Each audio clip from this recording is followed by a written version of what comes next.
Hello everyone, welcome to this playlist introduction video. In this video, I will give you a complete overview of the content covered in this playlist, what you can expect to learn, and how it will help you build a strong understanding of the topic step by step.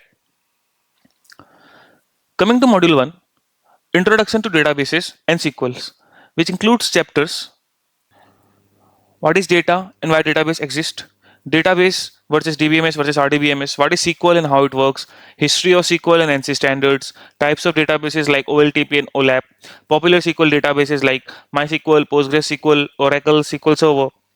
These are important introductory chapters that are usually missing in most courses.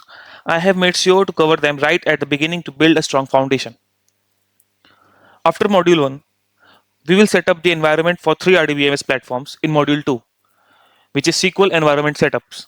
And here the chapters basically includes installation of MySQL for Windows and Mac, installation of dbeaver Windows and Mac, installation of Postgres for Windows and Mac.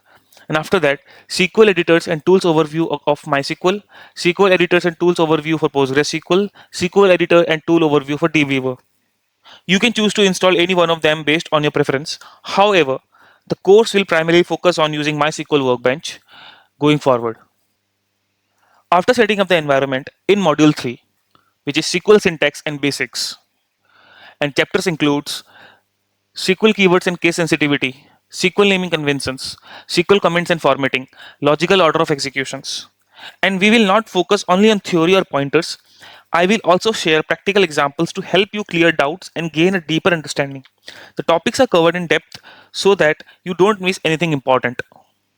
This is the last module, Module 4, Data Types and Null Handling. The chapters includes numeric data types, character and string data types, date and time data types, boolean and binary data, understanding null values, and common data type mistakes. Here, along with theory, I have included additional topics that instructors usually do not cover in depth but are essential. Everything is explained with practical examples for better understanding. By the end of this beginner level, you will have a very strong conceptual understanding of how database and SQL work. So, if you are starting SQL from zero, this is the perfect place to begin. Start with the first lesson in the playlist, follow the module step by step, and let's build your SQL foundation properly. So, let's start learning.